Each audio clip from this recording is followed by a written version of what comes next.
Hello everyone and welcome to utter study point. और आपका स्वागत करता हूं मैं सीयूईटी यूजी की 2026 का जो एग्ज़ाम है उसकी लेक्चर सीरीज़ में। आज ये लेक्चर नंबर 2 है जिसमें हम यूनिट 1 को कंप्लीट करेंगे। और फर्स्ट यूनिट में 2 चैप्टर्स आते हैं, पहला विद्युत आवेश तथा क्षेत्र और दूसरा है विभव तथा संधारित्र।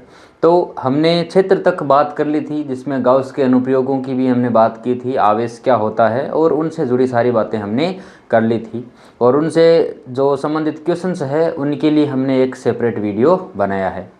अब अगर हम बात करें कि जो अगला सेकंड चैप्टर है विभव तथा धारिता, उसकी हम शुरुआत करते हैं। तो अगर हम बात करें कि विभव क्या होता है, विद्युत विभव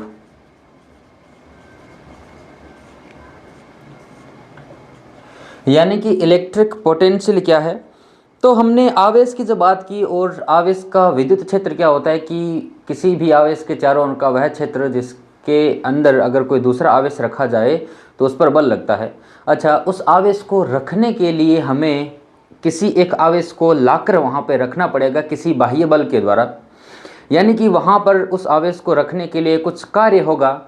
तो वो जो कार्य किया जा रहा है किसी आवेश के लिए, वो कार्य विभव को जन्म देता है। विभव की परिभाषा क्या हो जाती है कि किसी एकांक धनावेश को किसी क्षेत्र तक लाने में किया गया कार्य विद्युत विभव कहलाता है। और इसे हम V से दर्शाते हैं। V इज इक्वल टू क्या हो जाएगा, W/Q0। इलेक्ट्रिक पोटेंशियल को हम W/Q0, यहाँ पे W क्या है, कार्य है, और Q0 क्या है, आवेश है। अगर हम किसी बिंदु को, अब सवाल ये उठता है कि इस बिंदु को हम ला कहाँ से रहे हैं, तो इस बिंदु को हम ला रहे हैं अनंत से। अनंत में हम ये मानते हैं कि जो विद्युत क्षेत्र है उसका प्रभाव शून्य होता है। तो विद्युत क्षेत्र से बाहर से हम किसी बिंदु को अंदर लाएंगे तब हमें कार्य करना पड़ेगा, क्षेत्र के विरुद्ध कार्य करना पड़ेगा। अगर यहाँ ये धनावेश है तो पॉजिटिव रहेगा, और अगर ये नेगेटिव हो जाता है तब हमें क्षेत्र के साथ जो क्षेत्र के द्वारा किया गया कार्य है वो ज्ञात करना पड़ता है, जो कि इसका नेगेटिव आता है। यानी अब यहाँ पर क्षेत्र कार्य कर रहा है, वरना अगर धनावेश को लाएंगे तो हमें क्षेत्र के विरुद्ध कार्य करना पड़ता है, जो कि विभव के धनात्मक या ऋणात्मक होने का संकेत है। तो आवेश को अनंत से किसी बिंदु तक लाने में किया गया जो कार्य है वो क्या होता है, उसका विभव कहलाता है। इसके मात्रक की अगर हम बात करें तो मात्रक हो गया कार्य, यानी जूल अपॉन आवेश का मात्रक क्या होता है, कूलाम, यानी जूल अपॉन कूलाम। और इसे ही हम कहते हैं वोल्ट। कैपिटल V से हम इसे दर्शाते हैं, है ना। V यहाँ पे विभव का संकेत है और उसे ही हम किससे दर्शाते हैं, वोल्ट से दर्शाते हैं, जो कि इसका मात्रक होता है। यानी 1 वोल्ट बराबर कितना हो जाएगा, 1 जूल अपॉन 1 कूलाम। 1 कूलाम आवेश को लाने में अगर 1 जूल कार्य किया जा रहा है तो वहाँ पर विभव कितना होगा, 1 वोल्ट होगा। अच्छा, विभव की अगर हम बात कर रहे हैं तो विभव बेसिकली एक सिंगल विभव नहीं हो सकता, कभी भी एक अकेला विभव नहीं होगा। विभव हमेशा 2 बिंदुओं के बीच का विभवों का अंतर होता है, जिसे हम कहते हैं विभवांतर, पोटेंशियल डिफरेंस। अच्छा, विभवांतर का क्या अर्थ हुआ कि किन्हीं 2 बिंदुओं के बीच विभवों का जो अंतर है वो विभवांतर कहलाता है। अच्छा, तो यहाँ पर ये जो वोल्ट था, ये विभव एक सिंगल बिंदु का विभव कैसे हो गया। यहाँ पे हमने एक बात कही थी कि आवेश को अनंत से लाया जा रहा है, तो अनंत पर हम विभव क्या मानते हैं, शून्य मानते हैं। यहाँ से हम कह सकते हैं कि V जो अनंत है उसे हम कितना मानेंगे, शून्य मानेंगे, और ये हमारे लिए मानक विभव कहलाता है, मानक विभव। और वो अनंत का जो बिंदु है उसे हम पृथ्वी पर मानते हैं, और पृथ्वी का विभव भी हम कितना मानते हैं, शून्य मानते हैं, जो हमारे लिए क्या है, मानक विभव है। अब जो विभवांतर होता है, यानी कि किसी बिंदु B और किसी बिंदु A के बीच जो विभवों का अंतर है वो विभवांतर कहलाता है। अगर ये बिंदु B किसी अनंत बिंदु पर है, या फिर हम कहें कि बिंदु ए किसी अनंत पर है और ए से हम बी तक ला रहे हैं और ये अनंत पर है, तो अनंत पर उसका मान कितना हो जाता है 0, और ये कहलाता है सिर्फ बिंदु ए का विभव।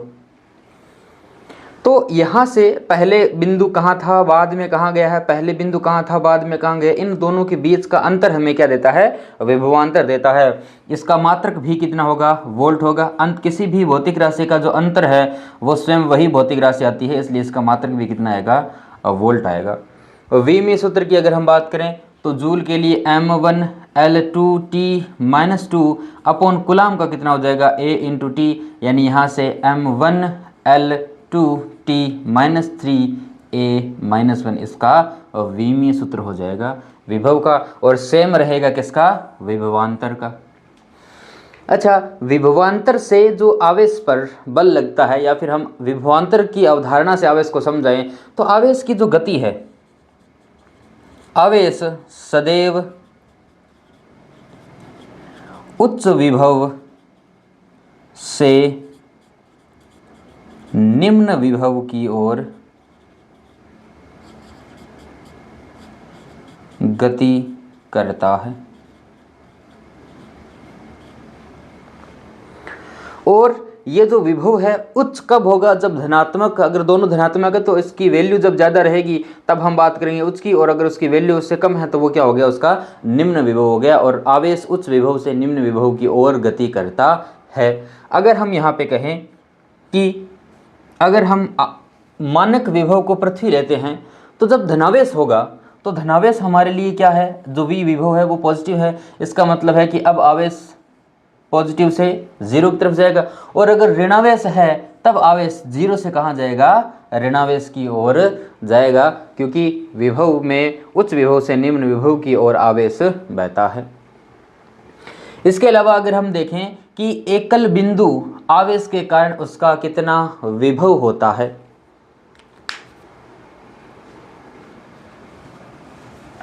तो नेक्स्ट हम बात करते हैं किसी बिंदु आवेश के कारण विद्युत विभव। बिंदु आवेश के कारण विद्युत विभव। हमने माना कि एक Q आवेश है और इसके चारों ओर हमें पता है कि इसका विद्युत क्षेत्र रहता है। अब मैं क्या कर रहा हूं कि किसी Q0 आवेश को अनंत से लाकर किसी बिंदु P पर रखता हूं जो कि इस Q आवेश से R दूरी पर है। तो मुझे यहाँ तक लाने में कार्य करना पड़ेगा। उस कार्य का हम पूरा डेरिवेशन करते हैं कि किस प्रकार हल्का सा विस्थापन करने पर उसमें बल लगा है, उसका डेरिवेशन करके फिर हम क्या करते हैं, इसका विभव ज्ञात करते हैं। तो W अपॉन क्या आता है, Q0। अच्छा, यहाँ से यहाँ तक अगर हम कार्य की बात करें तो बल कितना लग रहा है, K Q1 Q2 upon R square into उसका विस्थापन कितना है, R है। तो यहाँ से जो कार्य है वो कितना मिल जाएगा, V इज इक्वल्स टू के Q0 upon R square into विस्थापन कितने का हुआ है, यहाँ से लेकर यहाँ तक R का, अपॉन अगर हम भाग दे दें किसका, Q0 का, तो एक डायरेक्ट इसका जो मान है वो कितना मिल जाता है, 1/4 pi epsilon naught Q upon R। ये किसी एकल बिंदु आवेश के कारण उसका विभव का मान होता है। अब अगर हम कहें कि ये धनात्मक अगर नहीं हो, अगर हमने यहाँ पर धनात्मक लिया, अगर मैं इसे ऋणात्मक -Q लूँगा तो यहाँ पर दूसरा आवेश क्या रहेगा, माइनस रहेगा, अपॉन में Q0 हो जाएगा, यानी कि इसका विभव का जो मान है ये धनावेश के लिए है और ये ऋणावेश के लिए है, तो इसकी वैल्यू कितनी हो जाएगी, 1/4 pi epsilon naught Q upon R हो जाएगी। अब यहाँ से हम कह सकते हैं कि विभव एक अदिश राशि होती है।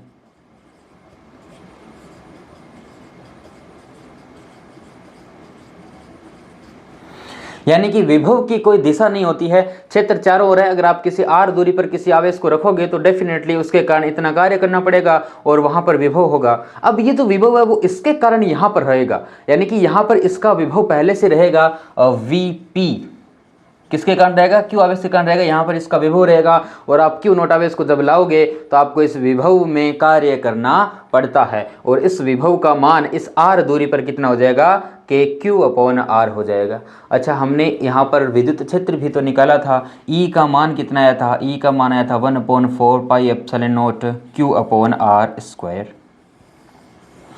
यानी यहाँ से अगर हम तुलना करें तो विभव व्युत्क्रमानुपाती होता है R के और इलेक्ट्रिक फील्ड जो होती है वो व्युत्क्रमानुपाती होती है R² के। इन दोनों की ग्राफ के साथ अगर हम तुलना करें तो विभव का जो ग्राफ है वो कुछ इस प्रकार हो जाएगा और इलेक्ट्रिक फील्ड का ग्राफ इस प्रकार जाएगा। ये जो मान है वो है 1/R का और ये मान है 1/R² के लिए, V एंड E और किसके सापेक्ष, R के सापेक्ष। तो इस प्रकार हम इन दोनों ग्राफों की तुलना करते हैं और किसी एकल आवेश के कारण हम विभव का मान ज्ञात करते हैं। अब अगर एक से ज़्यादा आवेश हो तो क्या होगा, उसकी भी हम बात कर लेते हैं। अब नेक्स्ट हम बात करते हैं, यदि आवेश एक ना हो और एक से ज़्यादा आवेश हो तो किसी बिंदु पर उन सभी के कारण विभव कितना होगा, यानी आवेशों के निकाय के कारण विभव, आवेशों के निकाय के कारण विद्युत विभव। अच्छा, निकाय में हम खूब सारे आवेश लेते हैं। हमने कहा कि एक बिंदु P है और इस P बिंदु से R1 दूरी पर एक आवेश रखा है Q1, R2 दूरी पर एक आवेश रखा है Q2 और R3 दूरी पर एक आवेश रखा है Q3। इसी प्रकार Rn दूरी पर कितने आवेश रखे हैं, Qn आवेश रखे हैं। ये एक पूरा निकाय बन जाता है। अब अगर हम इनका मान याद करते हैं तो बिंदु P पर कुल जो विभव होगा वह सभी आवेशों के कारण विभव का बीजगणितीय योग होगा। चूंकि विभव एक अदिश राशि है तो हम उसे डायरेक्ट जोड़ सकते हैं। यहाँ पर दिशा का कोई रोल नहीं है, तो जितने भी मान हैं उन सबको डायरेक्ट जोड़ देंगे, बीजगणितीय रूप से जोड़ देंगे तो हमें कुल विभव वहाँ पर मिल जाएगा। तो अगर Vp की बात करूँ तो वो V1 + V2 + V3 इसी प्रकार Vn तक हो जाएगा। अगर Vp की बात करूँ तो V1 के कारण, अच्छा यहाँ पर विभव कितना होगा, 1/4πε0 निर्वात है तो कितना हो जाएगा Q/R1 और Q1 आवेश है। यहाँ पर कितना हो जाएगा 1/4πε0, आवेश कौन सा है Q2 और दूरी कितनी है R2। इसी प्रकार कहाँ तक चला जाएगा ये 1/4πε0 Qn/Rn तक। अच्छा, यहाँ से एक चीज़ कॉमन आ रही है, उसे हम कॉमन ले लेते हैं तो सारा मान जो हो जाएगा वो जुड़ जाएगा और जोड़ने के लिए हम सिग्मा का इस्तेमाल करते हैं। I = 1 से लेकर n तक, इसका मान कितना हो जाएगा Qi/Ri। ये उन सभी आवेशों के कारण किसी बिंदु P पर क्या हो जाएगा, टोटल विभव हो जाएगा। अब चाहे हमें 2 आवेश दे तो 2 पद आएंगे, 3 आवेश अगर दे दी जाए तो 3 पद आएंगे। इस प्रकार जितने भी आवेश दिए गए हैं उन सभी का विभव हम जोड़ लेंगे और टोटल मान आ जाएगा। अच्छा, अगर कहीं पे एक ऋणावेश होता, ये -Q2 होता तो Q2 वाली टर्म क्या हो जाती, यहाँ पर माइनस हो जाती और इन सभी टर्मों को हम जोड़ते, उसमें से Q2 को हटाते और हम वहाँ पर माइनस क्या करते, Q2/R2 करते और फिर हम यहाँ पे Q जो I है वो 1 से लेकर 2 तक हम इन्हें जोड़ते। जैसे यहाँ पर अगर मैं कहूँ तो ये जो जोड़ है वो सिर्फ और सिर्फ इनकी होगी और इस जोड़ में से मैं ये माइनस करूँगा 1/4πε0 और ये जोड़ रहेगी I = 1 से लेकर n तक, लेकिन I क्या नहीं होना चाहिए, 2 नहीं होना चाहिए। 2 वाली टर्म वहाँ से क्या हो जाएगी, माइनस हो जाएगी। यानी जो प्लस है उसको प्लस रखेंगे, माइनस को माइनस रखेंगे। यहाँ से हम कह सकते हैं कि विभव को हमेशा चिन्ह के साथ जोड़ना चाहिए, क्योंकि अदिश राशि है। पॉजिटिव के लिए विभव पॉजिटिव होगा। अगर आवेश धनावेश है तो धनावेश के कारण सदैव विभव कैसा होगा, पॉजिटिव रहेगा। और अगर आवेश ऋणावेश है तो ऋणावेश के कारण विभव कितना होगा, नेगेटिव हो जाएगा। और आवेश का प्रवाह उच्च विभव से निम्न विभव की ओर होता है, यानी कि विद्युत धारा बह जाती है प्लस से माइनस की ओर। ठीक है। और फिर अगर हम इसके बाद देखें कि अगर एक डाइपोल रखा हो और डाइपोल के कारण विभव का मान कितना आता है, तो उसकी हम बात कर लेते हैं। तो नेक्स्ट अगर हम बात करें कि हमारे पास एक विद्युत द्विध्रुव है और उसके कारण कितना विभव रहेगा, तो विद्युत द्विध्रुव के कारण विद्युत विभव। अच्छा, द्विध्रुव के पास दो स्थितियां होती है, पहली है एक्स पर और दूसरी है निरक्ष पर। अगर मैं एक माइनस क्यू और प्लस क्यू आवेश जो द्विध्रुव है उसको इस प्रकार ले लूं, जिनके बीच की दूरी कितनी है 2a है, सेंटर से यहाँ पर ये दूरी a हो जाएगी और ये दूरी भी कितनी हो जाएगी a हो जाएगी, और इस सेंटर से r दूरी पर मुझे एक बिंदु दिया गया है, उस बिंदु पर मुझे विद्युत विभव ज्ञात करना है। तो मैं क्या करूंगा कि इस Q के कारण यहाँ पर विभव होगा और इस माइनस Q के कारण यहाँ पर विभव होगा। चूंकि विभव अदिश राशि है तो दिशा का तो कोई रोल रहेगा नहीं, हम डायरेक्ट इनके मान को जोड़ देंगे। तो P पर क्या हो जाएगा, चूंकि हमें पता है कि टोटल आवेश जो है, टोटल विभव वो दोनों का योग होगा, तो V प्लस Q और प्लस कितना हो जाएगा V माइनस Q के कारण। अच्छा, प्लस Q के कारण मान कितना आएगा यहाँ पर, यहाँ से अगर दूरी मापी जाए तो ये कितनी है R माइनस A है, तो 1/4 pi epsilon naught Q upon कितना हो जाएगा R माइनस A, और यहाँ से कितना हो जाएगा minus 1/4 pi epsilon naught Q upon, क्योंकि ये आवेश कौन सा है माइनस है, अपॉन कितना हो जाएगा R प्लस A। इसे अगर हम सिंप्लीफाई करें तो Vp का जो मान है वो कितना आ जाएगा 1/4 पाई एप्सिलॉन नॉट को बाहर रख दो, Q को भी बाहर रख दो, तो अंदर हो जाएगा 1/R minus A minus 1/R plus A। इन दोनों का एलसीएम कितना आ जाएगा R square minus A square हो जाएगा। यहाँ से अगर मैं मल्टीप्लाई करूँ तो इसका मान कितना आ जाएगा R प्लस A और माइनस कितना आ जाएगा R minus A, R minus A। यहाँ से माइनस मल्टीप्लाई होगा तो माइनस R और ये हो गया प्लस A, तो R से R कैंसिल आउट हो जाएगा और ऊपर क्या बच गया A, और A कितना हो जाएगा 2A, यानी कि Vp का मान कितना हो जाएगा Q into 2A upon 4 pi epsilon not into R square minus A square. अगर मैं कहूँ कि A का जो मान है वो इतना ज़्यादा छोटा है कि इस R की तुलना में नगण्य कर दिया जाए, और अगर A नगण्य नहीं है तो आपको यही वैल्यू यूज़ करनी पड़ेगी। और Q इंटू 2A क्या होता है, किसी द्विध्रुव का द्विध्रुव आघूर्ण होता है।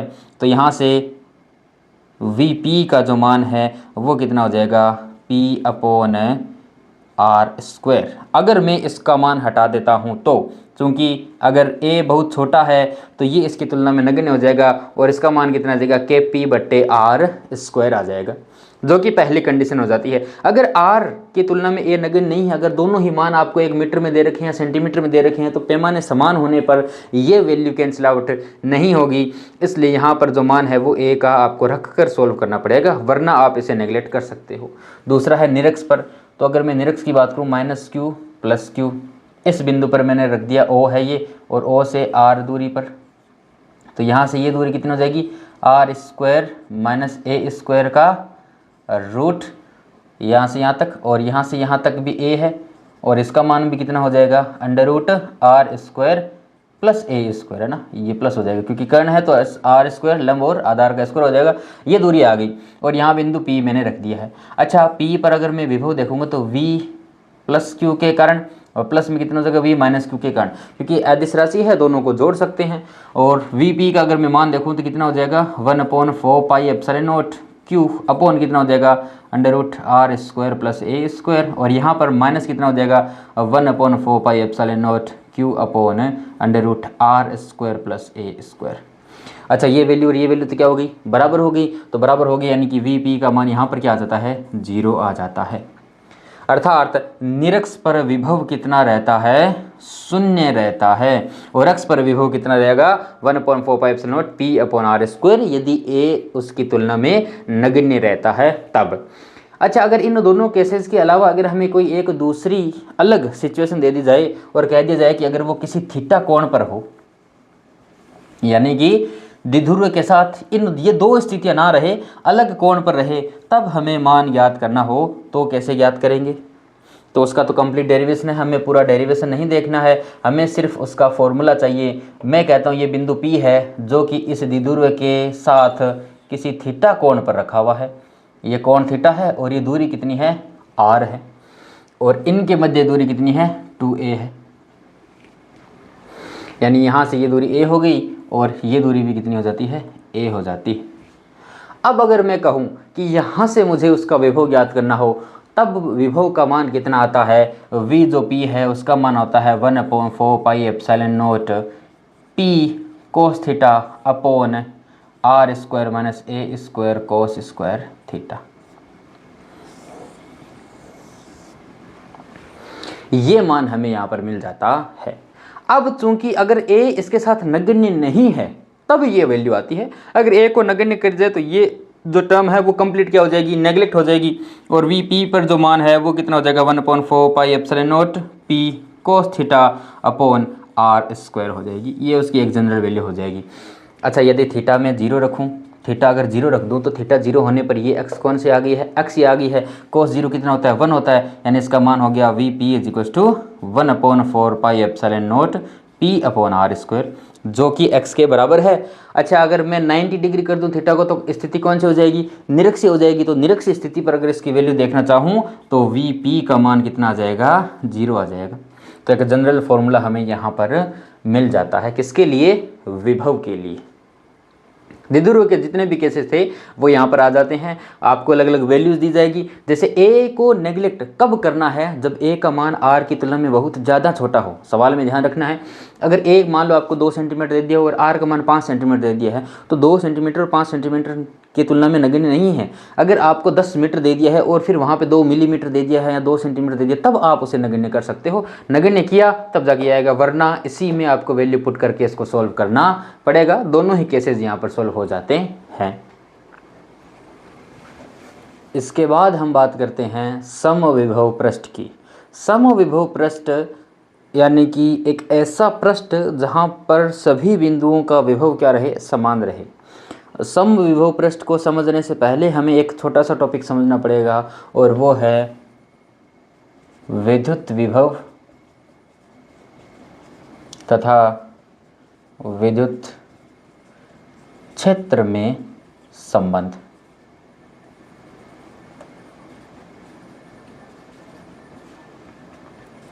ये टॉपिक और समविभव दोनों रिलेटेड रहते हैं।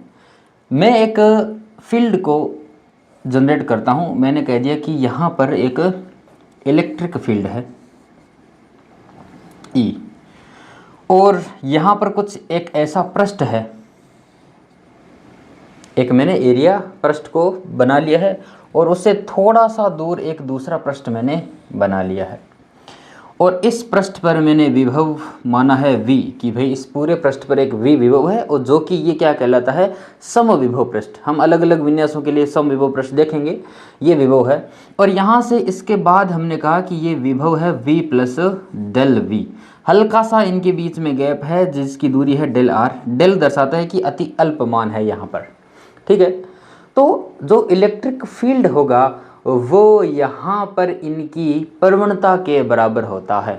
अगर हम देखो यहाँ से चेंज देखें कि भाई एक आवेश है Q आवेश, इसे अगर मैं यहाँ से लेकर यहाँ तक लेके जाऊँ और इसे यहाँ से लेकर यहाँ तक लेके जाऊँ, या फिर अलग अलग बिंदु पर जब मैं लेके जाऊँगा तो मुझे कार्य करना पड़ेगा, और सबसे ज़्यादा कार्य तब करना होगा जब मैं इसे एकदम लंबवत लेकर जाता हूँ। तो ये इसकी प्रवणता को दर्शाता है, ग्रेडियंट को दर्शाता है, और यहाँ से हमें संबंध मिलता है कि E is equals to minus del V upon del R। क्योंकि जो ये कार्य किया गया है वो कार्य इन दोनों विभव के अंतर का होगा, क्योंकि हमें पता है कि विभव बराबर क्या होता है, W अपॉन Q नोट। यहाँ दो बिंदुओं का विभव कितना हो जाएगा, V minus V plus del V बराबर कितना हो जाएगा, अपॉन अगर मैं आवेश कर दूँ Q, तो ये हम मुझे वहाँ पर क्या मिल जाएगा, विभव का मान दे देगा, और W बराबर कितना हो जाएगा, V इंटू Q नोट। यहाँ से अगर मैं इसका मान देखूँ तो ये मान कितना आता है, V से V कैंसिल आउट हो गया और माइनस क्या बच गया, डेल V, तो माइनस डेल इंटू V। अब चूंकि ये किसके बराबर है, कार्य के बराबर है, और कार्य हम जानते हैं कि क्या होता है, फोर्स इंटू डिस्प्लेसमेंट। कार्य बराबर क्या होता है, बल गुणा विस्थापन। अच्छा, विस्थापन कितने का हुआ है, डेल आर का हुआ है ना, और इसका मान हमें यहाँ पर मिल जाता है, ये कार्य हो गया। तो यहाँ से अगर कार्य का मान देखूँ तो v into del Q naught हो जाएगा। तो यहाँ पर मैं गुणा कर दूंगा किसका, एक क्यू नोट का। अच्छा, बल यहाँ पर कितना लगेगा, अगर आवेश में अगर एक विद्युत क्षेत्र में आवेश रखा है तो F इजिक्वल टू कितना होता है, Q इंटू ई। आवेश Q है और ये आवेश हम यहाँ पर ला रहे हैं, तो Q माइनस डेल V बराबर Q इंटू ई इंटू कितना हो जाता है, डेल R। यहाँ Q से Q कैंसिल आउट हो जाता है और E इजिक्वल होता है minus del V upon del R। ये इसकी विभव प्रवणता कहलाती है, यानी विभव का दूरी के साथ परिवर्तन हमें विभव प्रवणता को देता है, और विभव का ग्रेडियंट हमें इलेक्ट्रिक फील्ड देता है। इसका अर्थ क्या हुआ, इस माइनस का क्या अर्थ हुआ, इसका अर्थ ये है कि जब हम इलेक्ट्रिक फील्ड की दिशा में आगे बढ़ते हैं तो विभव का मान घटता है।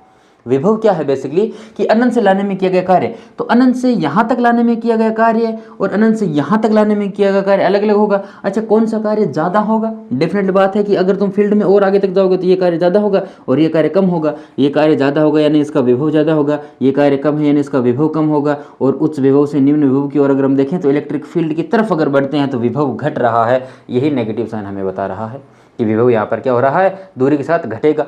और ये परिवर्तन, मैक्सिमम परिवर्तन कब देखने को मिलता है, जब हम लंबवत चलते हैं। किसी कोण पर चलेंगे तो उसके दो घटक बन जाएंगे, एक घटक लंबवत रहेगा, एक घटक उसके समांतर रहेगा। और समांतर में चलने में हमें कोई कार्य नहीं करना पड़ता है क्योंकि दूरी तो समान है, दोनों का विभव क्या रहता है, यहाँ और यहाँ पर विभवांतर 0 हो जाएगा। इन पृष्ठों को हम क्या कहते हैं, समविभव पृष्ठ कहते हैं। तो एक ऐसा पृष्ठ जहाँ पर उसके सभी बिंदुओं का विभव क्या रहता है, समान रहता है और विभवांतर कितना हो जाता है, 0 हो जाता है।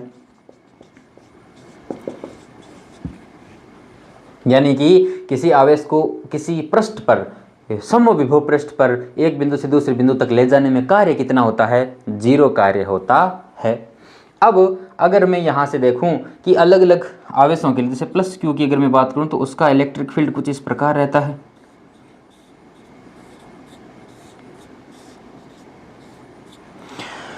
यहाँ पर अगर मैं आवेश रखूं आर दूरी पर, यहाँ पर आवेश रखूँ, यहाँ पर आवेश रखूँ, सभी आर दूरी पर क्या मुझे मान समान मिलेगा, बिल्कुल आवेश का मान समान रहेगा, क्यू नोट का मान समान रहेगा। और त्रिज्या के अलोंग अगर मैं एक वृत्ताकार पथ पर चलूँ तो मुझे आर का मान भी क्या मिलेगा, समान। और त्रिविमीय में ये एक कैसा होगा, गोलाकार होगा। तो यहाँ पर इसका समविभव पृष्ठ कुछ इस प्रकार बनेगा। अगर इलेक्ट्रिक फील्ड पास पास है तो वहाँ पर समविभव भी पास पास रहेंगे, और इलेक्ट्रिक फील्ड जैसे जैसे कम होता रहेगा तो इनकी दूरी भी क्या होती जाएगी, दूर होते जाएंगे। अब अगर यहाँ से देखें तो एक आवेश को यहाँ से यहाँ तक लाने में कोई कार्य नहीं करना पड़ेगा, आवेश को यहाँ से यहाँ तक लाने में डेफिनेटली कार्य करना पड़ेगा। यानी समविभव पृष्ठ एक विभव को दर्शाता है, एक विभव का मान समविभव पृष्ठ के लिए नियत रहता है। यानी अगर इसका विभव V1 है पहले वाले पृष्ठ का, तो दूसरे पृष्ठ का V2 होगा, लेकिन V2 इस पूरे मान के लिए समान रहेगा, फिर यहाँ पर V3 हो जाएगा। और अगर समरूप विद्युत क्षेत्र है तो उसके पृष्ठ कुछ इस प्रकार होंगे। इस एक पृष्ठ पर सभी बिंदु पर विभव समान होगा और यहाँ से आगे बढ़ेंगे तो दूर हो जाएगा। अगर ये माइनस क्यू होता तो तब भी विभव पृष्ठ ऐसे ही रहते, बस डायरेक्शन क्या हो जाती, चेंज हो जाती। यहाँ से हम ये भी कह सकते हैं कि इलेक्ट्रिक फील्ड हमेशा समविभव पृष्ठ के लंबवत रहता है। ये चीज़ हमें ध्यान रखनी होगी। और दूसरी बात ये कि समविभव पृष्ठ कभी भी एक दूसरे को काटते नहीं हैं, क्योंकि एक पृष्ठ एक विभव के मान को दर्शाता है, दूसरा पृष्ठ दूसरे विभव के मान को दर्शाएगा। अगर दोनों काट देंगे तो एक ही बिंदु पर दो विभव हो जाएंगे, जो कि पॉसिबल नहीं है।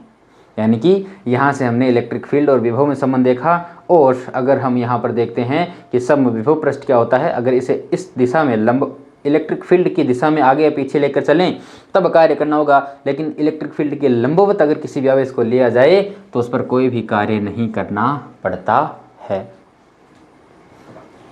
नेक्स्ट जो टॉपिक है वो है स्थिर वैद्युत स्थितिज ऊर्जा। स्थिर वैद्युत स्थितिज ऊर्जा।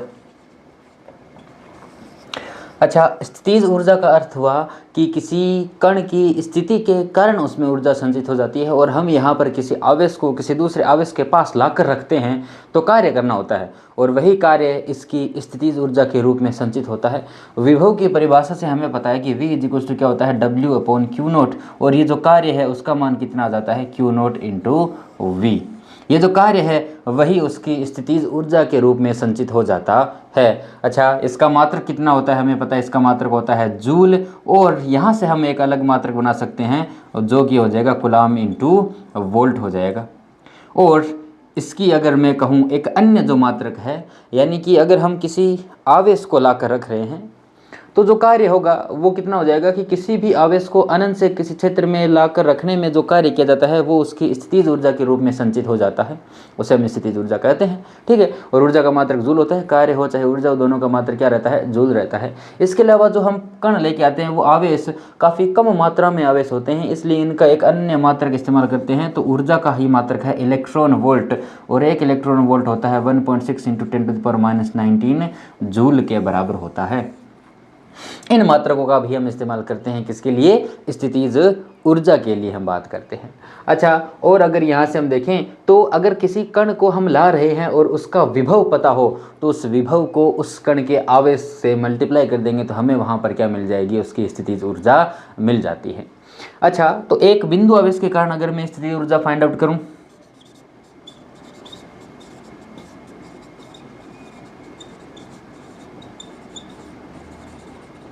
अच्छा अगर एक आवेश रखा है Q, यहाँ पहले कोई आवेश नहीं है इस निकाय में, एक आवेश लाकर रख दिया, तो इसे लाने में क्या मुझे कार्य करना पड़ेगा क्या, कि यहाँ पे दूसरा आवेश है, कोई विभव है नहीं है, तो इसका कार्य कितना हो जाएगा, 0 हो जाएगा। इससे r दूरी पर अगर मैं एक आवेश लेकर रखूँ Q, जैसे इसे मैं Q1 बोल देता हूँ और इसे Q2 बोल देता हूँ, इस आवेश को लाने में मुझे क्या करना पड़ेगा, कार्य करना पड़ेगा इसके क्षेत्र के विरुद्ध। अब यहाँ पर इस बिंदु पर मैं अगर कहूँ विभव कितना है, तो इस Vp इंटू क्या हो जाएगा, Q2 बराबर हो जाएगा इसका W, और यही कार्य इसकी स्थिति ऊर्जा के रूप में संचित होती है। तो इस निकाय की स्थिति ऊर्जा कितनी हो जाएगी, Vp, यहाँ पर इसके कारण विभव कितना होता है, Q इंटू 1/4πε0 Q1/R होता है, और ये इसकी स्थिति ऊर्जा बराबर हो जाएगी, यानी दो आवेशों के निकाय के कारण इसकी स्थिति ऊर्जा कितनी हो जाएगी, 1/4πε0 Q1 Q2/R। ये मान हमें मिल जाता है किसी एक निकाय के कारण। अच्छा, इसके अलावा यदि यहाँ पर पहले से कोई क्षेत्र उपस्थित होता, जिस पहले आवेश को मैं ला रहा हूँ वहाँ पर पहले से कोई क्षेत्र उत्पन्न होता, तो उस क्षेत्र के कारण वहाँ पर क्या होता, विभव होता। मैं मान लेता हूँ कि यहाँ पर V विभव वाला एक पहले से क्षेत्र और है, तब क्या होगा, इस एक आवेश को लाने में मुझे कार्य करना पड़ेगा कितना, Q1 इंटू V। अब दूसरे क्षेत्र को जब आवेश को लाऊंगा तो इस आवेश को कार्य करना पड़ेगा इसके सापेक्ष, यानी कि प्लस कितना हो जाएगा, 1/4πε0 Q1 Q2/R, प्लस में क्योंकि ये एक क्षेत्र और है इसके सापेक्ष भी तो मुझे कार्य करना पड़ेगा, ये हो जाएगा Q2 इंटू V। ये हो जाएगा जब वहाँ पर क्षेत्र ऑलरेडी उपस्थित हो। अब यदि निकाय एक से ज़्यादा हो आवेश के लिए और पहले कोई क्षेत्र उपस्थित नहीं हो, निकायों के लिए अगर मैं स्थितिज ऊर्जा की बात करूं, तब यदि हमने कहा कि चलो मान लिया कि एक Q1 आवेश है और उससे Q2 आवेश दूर है और एक आवेश और है Q3, इन दोनों के बीच में दूरी R21 है, ये R31 है और ये R32 है, अलग अलग स्थिति है इन तीनों की आवेश रखे हुए। तो जब मैं पहले आवेश को लाकर रखूंगा, अब देखिए इस पूरे निकाय की स्थिति ऊर्जा हमें मैन्युअली ज्ञात करनी पड़ेगी, एक एक निकाय के द्वारा ज्ञात करेंगे, सबसे पहले दो की, फिर उसके कारण अन्य सभी आवेशों के कारण। अच्छा, तो पहले इस आवेश को लाकर रखूंगा तो कार्य कितना करना पड़ेगा, W1 0। अच्छा, इस आवेश को लाऊंगा तो ये पहले से है, इसके कारण स्थिति ऊर्जा कितनी हो जाएगी, W2 बराबर हो जाएगी 1/4πε0 Q1 Q2, और इन दोनों के बीच की दूरी कितनी है, R21। ये मैंने लिख दिया। अच्छा, अब मैं तीसरे आवेश को लेके आऊँगा तो डेफिनेटली वहाँ पर पहले से कितने आवेश मौजूद है, दो आवेश और मौजूद है, यानी कि W3 जो होगा वो क्या होगा, इसके कारण एक स्थिति ऊर्जा हो जाएगी 1/4πε0 Q2 Q3 अपॉन R32 या 23। और इसके कारण ऊर्जा आ गई, लेकिन इसके कारण भी इसके पास ऊर्जा आएगी, तो प्लस में कितना हो जाएगा 1/4πε0 Q3Q1/R31। ये मान हो गया तीसरे आवेश को लाने में कार्य, ये दूसरे आवेश को लाने में कार्य, ये पहले आवेश को लाने में कार्य है। अच्छा, टोटल स्थितिज ऊर्जा इस निकाय की कितनी हो जाएगी, इन तीनों कार्यों का योग हो जाएगा। तो U बराबर हो जाएगा W1 + W2 + W3। इतनी टर्म हमें यहाँ पर देखने को मिलेगी। तो जितने आवेश हो जाएंगे, यहाँ पर 3 आवेश रहेंगे, तो हमें टर्म भी कितनी मिलेगी, 3 मिलेगी। 4 अगर हो जाएंगे तो हमें 2-2 के जोड़े बनाकर सभी की स्थिति ऊर्जा को मान ज्ञात करना पड़ेगा और उन सबको मान जोड़ देंगे। चूंकि इस ऊर्जा कैसी राशि है, एक अदिश राशि है, तो इसे भी हम क्या करते हैं, सदैव चिन्ह के साथ जोड़ते हैं। और अगर धनावेश है तो स्थिति ऊर्जा कैसी होगी, पॉजिटिव, और अगर ऋणावेश है तो स्थिति ऊर्जा कैसी होगी, नेगेटिव होगी। और यहाँ पर यदि पहले से अगर कोई क्षेत्र V मौजूद होता तो इन V के कारण इन तीनों आवेशों की स्थिति ऊर्जा का टर्म और जुड़ जाता। पहले के कारण Q1 × V + Q2 × V और +Q3 × V, और बाद में ये तीनों टर्म्स और ऐड हो जाती, यानी स्थिति ऊर्जा बढ़ जाती। यहाँ से सवाल कैसे बनता है वो देखते हैं। हालांकि बाकी सारे जो सवाल हैं उनको हम अलग वीडियो में डिस्कस करेंगे। अभी बस स्थितिज ऊर्जा से संबंधित कुछ एक सवाल है जिससे ये कंसेप्ट क्लियर हो जाता है, वो देख लेते हैं। जैसे कि हमें कहा गया कि 2 आवेश रखा है, 1 कूलम है और ये दूरी 4 मीटर है, और यहाँ पर एक आवेश 1 कूलम है, ये दूरी 3 मीटर है, और 1 कूलम आवेश है, ये दूरी 5 मीटर है। ठीक है, इनके कारण अगर एक निकाय फर्स्ट है ये, और इस निकाय को अगर मैं इस स्थिति में रख दूं जिसका मान इस प्रकार है, ये कूलम, इस निकाय को यहाँ से यहाँ तक लाने में मुझे कितना कार्य करना पड़ेगा, इस प्रकार के सवाल पूछे जाते हैं।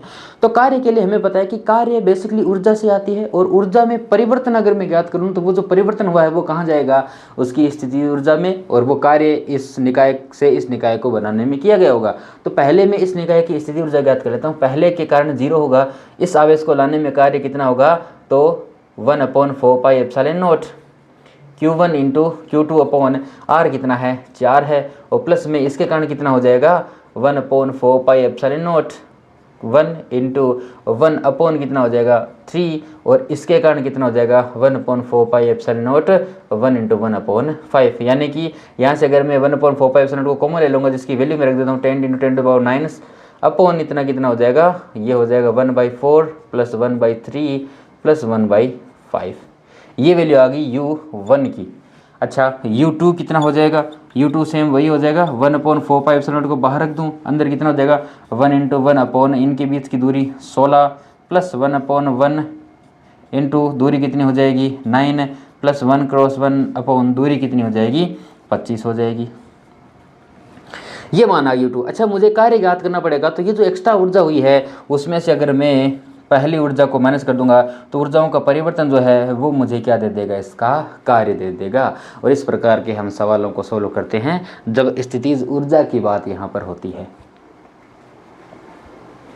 नेक्स्ट अगर हम बात करें कि यदि एक विद्युत द्विध्रुव को हम किसी विद्युत क्षेत्र में जो रखा हुआ है उससे अगर घुमाएं, तो डेफिनेटली बात है हमें उसे घुमाने में क्या करना पड़ेगा, कार्य करना पड़ेगा, और उसके कार्य होने से उसके पास भी उसकी एक स्थितिज ऊर्जा आ जाएगी। तो सबसे पहले हम बात करते हैं कि किसी विद्युत द्विध्रुव को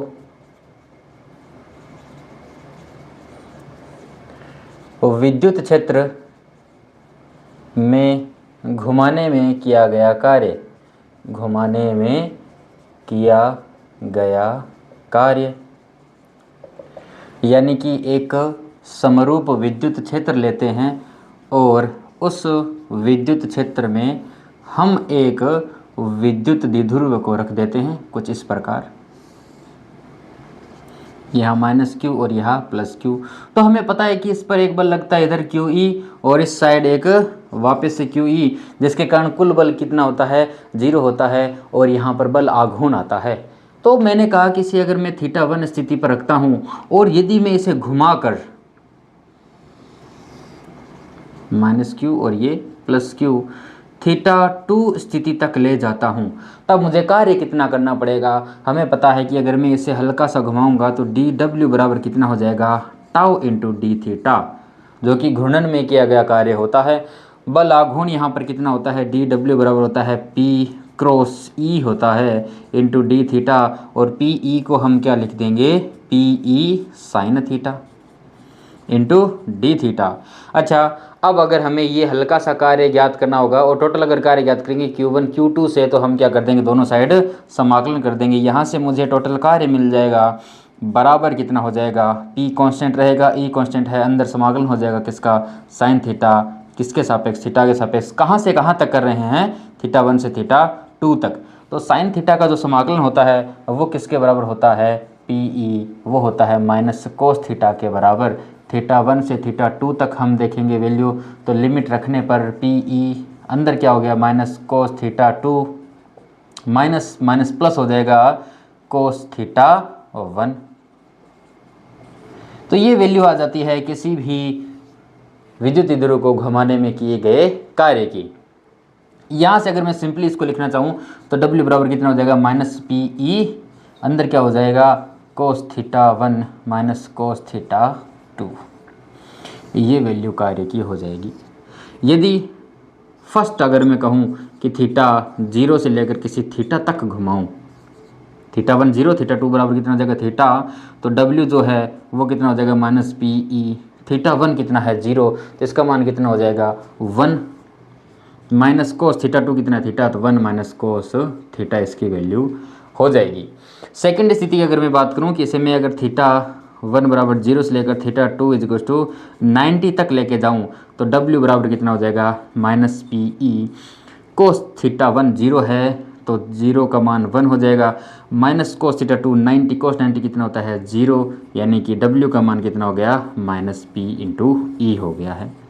और अगर थर्ड केस मैं कहूँ कि थीटा 1 इजिक्वल टू 0 से लेकर मैं थीटा 2 इजिक्वल टू 180 डिग्री तक घुमाता हूँ, तब कितना कार्य होगा, कोस 1 कितना हो जाएगा, W बराबर माइनस PE, कोस 0 कितना हो जाएगा 1, और इसकी वैल्यू कितनी हो जाएगी, कोस थीटा 2, ये होता है -1, कोस 180 कितना होता है -1, माइनस माइनस प्लस 1 हो जाएगा, यानी W का मान कितना हो जाएगा, -2 इंटू PE।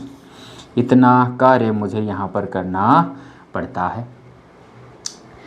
सॉरी, यहाँ से अगर मैं माइनस, ये माइनस हट जाएगा ना, ये वैल्यू थीटा कोस थीटा 1 और कोस थीटा 2 ही है ना, सेम ही वैल्यू है, तो ये माइनस हट जाएगा, यहाँ भी ये भी माइनस नहीं आएगा, ये भी माइनस नहीं आएगा, और ये भी माइनस नहीं आएगा, और ये भी माइनस नहीं आएगा, क्योंकि हम क्षेत्र के विरुद्ध कार्य कर रहे हैं। तो ऑब्वियसली बात है कार्य कैसा होगा, धनात्मक रहेगा। थीटा 2 90 से अगर 0 जाएंगे तब ये क्या आ जाएगा, माइनस में आ जाएगा, है ना। तो यहाँ से कोस थीटा 1 माइनस कोस थीटा 2, इसको इस फॉर्म में हमने लिख दिया है, और यहाँ से हमें वैल्यू मिल जाती है जितने भी कार्य को हम करें थीटा से 1 से लेकर थीटा 2 तक, उन सभी कार्यों का मान यहाँ पर हमें मिल जाता है किसी भी विद्युत ध्रुव को घुमाने में। अब अगर हम कहें कि इसे घुमाने में इसके अंदर कितनी ऊर्जा संचित होगी, उसकी हम बात करते हैं। तो नेक्स्ट अगर हम बात करें कि उस विद्युत ध्रुव को स्थितिज ऊर्जा कितनी मिलेगी, तो स्थितिज ऊर्जा की परिभाषा क्या होती है कि किसी आवेश को अनंत से लाकर रखने में किया गया कार्य। अनंत पर हम स्थितिज ऊर्जा को कितने लेते हैं, 0 लेते हैं। तो क्या किसी विद्युत क्षेत्र में वहीं पर एक स्थिति ऐसी हो सकती है क्या जहाँ पर विद्युत द्विध्रुव पर कार्य 0 हो। कार्य 0 होने का अर्थ ये रहेगा कि जैसे अगर हम कहें कि एक विद्युत क्षेत्र है और उसमें हमने लंबवत दिशा में विद्युत द्विध्रुव को रख दिया है इस प्रकार। अच्छा, हमें पता है कि समविभव पृष्ठ इसका इस प्रकार होगा, तो मैं अगर एक समविभव पृष्ठ बनाऊं तो ये इसका क्या हो गया, एक समविभव पृष्ठ हो गया। अच्छा, इस आवेश को लाने में कार्य कितना होगा, Q इंटू V। इस कार्य को लाने में भी कितना होगा, Q इंटू V। दोनों को अगर हम जोड़ करेंगे तो ये नेगेटिव है, ये पॉजिटिव, दोनों का कार्य बराबर होगा, और कार्य कितना हो गया, 0 हो गया। यानी कि ये वो स्थिति है जो कि अनंत पर होती है। यहाँ से अगर मैं इसे घुमाऊँ तो जो भी कार्य होगा वो उसकी स्थिति ऊर्जा के रूप में संचित हो जाएगा, यानी कि W बराबर U जो हो जाएगा वो W होगा कहाँ से, थीटा 1 इजिक्वल टू 90 डिग्री से लेकर थीटा 2 इजिक्वल टू थीटा तक जो भी कार्य किया जाएगा वो उसकी स्थिति ऊर्जा के रूप में संचित हो जाएगा। और हमें पता है कि जो W है उसकी वैल्यू कितनी होती है, PE कोस थीटा 1 माइनस कोस थीटा 2। यहाँ पर अगर थीटा 1 की वैल्यू में 90 रखूँ तो u बराबर कितना हो जाएगा, पी ई कोस 90 कितना होता है 0 माइनस कोस थीटा 2 कितना हो जाएगा कोस थीटा, यानी कि u is to minus P E cos theta. और इससे अगर मैं वेक्टर फॉर्म में लिखना चाहूँ तो ये हो जाएगा माइनस पी डॉट कितना हो जाएगा e। स्थितिज ऊर्जा नेगेटिव का अर्थ कितना हुआ कि हमने क्षेत्र के विरुद्ध कार्य किया है, इसलिए उसके अंदर स्थिति ऊर्जा क्या हो जाएगी, नेगेटिव हो जाएगी। और नेगेटिव स्थिति ऊर्जा उसके बंधन को दर्शाती है। स्थिति ऊर्जा जितनी नेगेटिव होगी उसका स्थायित्व उतना ही ज़्यादा हमें देखने को मिलता है। अच्छा, इसके अब अलग अलग केसेस की बात करें तो यदि थीटा यू का मान अगर minus P E cos theta है तो थीटा इज इक्वल टू 0 अगर रहे, 0 डिग्री पर यू का मान कितना हो जाएगा माइनस पी ई। अच्छा, theta is equal to 90 degree पर यू कितना हो जाएगा 0। और थीटा 180 डिग्री पर कोस 180 कितना होता है -1, तो u बराबर कितना हो जाएगा p इंटू ई। यहाँ पर नेगेटिव है, मैक्सिमम वैल्यू है, इसका मतलब ये कौन सा बिंदु है, स्थायी संतुलन बिंदु है। यहाँ से हम कह सकते हैं कि स्थिति ऊर्जा इसकी नेगेटिव है। और हमने जब द्विध्रुव आघूर्ण बल आघूर्ण पढ़ा था तब भी हमने जाना था कि इस स्थिति पे ये स्थायी संतुलन में रहता है, और अगर उल्टा घुमा देंगे तो यहाँ पे अस्थायी संतुलन देखने को मिलता है। और यहाँ पर यह है शून्य ऊर्जा स्थिति, जो कि थीटा इज इक्वल टू क्या होती है 90 डिग्री पर प्राप्त होती है। तो किसी भी द्विध्रुव को घुमाने में जो कार्य है वो p E cos theta 1 minus cos theta 2 होगा, और उसकी स्थिति ऊर्जा कितनी हो जाएगी U is equal to minus P E cos theta. अब इसके अलग अलग थीटा के लिए हम इनके अलग अलग वैल्यूज़ ज्ञात कर सकते हैं। P यहाँ पे विद्युत द्विध्रुव आघूर्ण का मान है, E यहाँ पर वो विद्युत क्षेत्र का मान है जिसमें वो रखा गया है। नेक्स्ट हम बात करते हैं स्थिर वैद्युतिकी का ही एक बहुत इम्पोर्टेंट टॉपिक है जो कि है चालक स्थिर वैद्युतिकी। तो जो अगला टॉपिक है वो है चालक स्थिर वैद्युतिकी।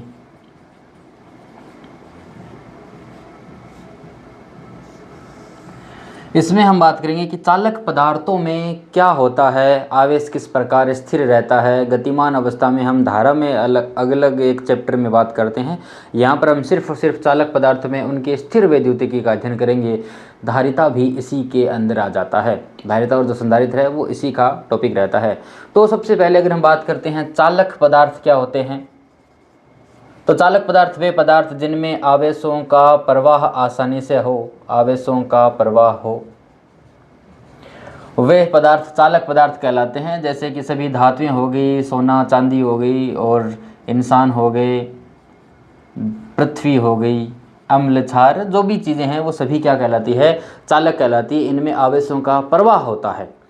दूसरी बात है कि हम कहते हैं कुचालक पदार्थ, और वे पदार्थ होते हैं जिनमें आवेशों का प्रवाह नहीं होता है, आवेशों का प्रवाह नहीं होता है, वे कहलाते हैं कुचालक। और इन दोनों के मध्य में भी एक पदार्थ होता है जिसे हम कहते हैं अर्धचालक, जिसकी चालकता इससे तो कम होती है और इससे ज़्यादा होती है, उन्हें हम अर्धचालक कहते हैं। अच्छा, इनके अंदर ये जो चालक और कुचालक का गुण है वो किसके कारण आता है। आवेश दो प्रकार के होते हैं, एक होता है मुक्त आवेश, ये वो धनावेश और ऋणावेश के प्रकार नहीं है। आवेश भी दो अवस्था में रह सकते हैं, पहला है मुक्त आवेश और दूसरा है बद्ध आवेश। परमाणु में हम जानते हैं कि बाह्य कक्षा के जो इलेक्ट्रॉन होते हैं वो लूजली बाउंड होते हैं, यानी कि वहाँ से मुक्त हो सकते हैं। तो किसी भी चालक पदार्थ के अंदर काफ़ी सारे मुक्त आवेश होते हैं। बाह्य कक्षा वाले इलेक्ट्रॉन, बाह्य कक्षा वाले इलेक्ट्रॉन्स जो कि चालक में स्वतंत्र रूप से घूमते रहते हैं, उन्हें हम क्या कहते हैं मुक्त आवेश कहते हैं। और बद्ध आवेश बाह्य कक्षा के अलावा, बाह्य कक्षा के अलावा नाभिक के नज़दीकी कक्षाओं में उपस्थित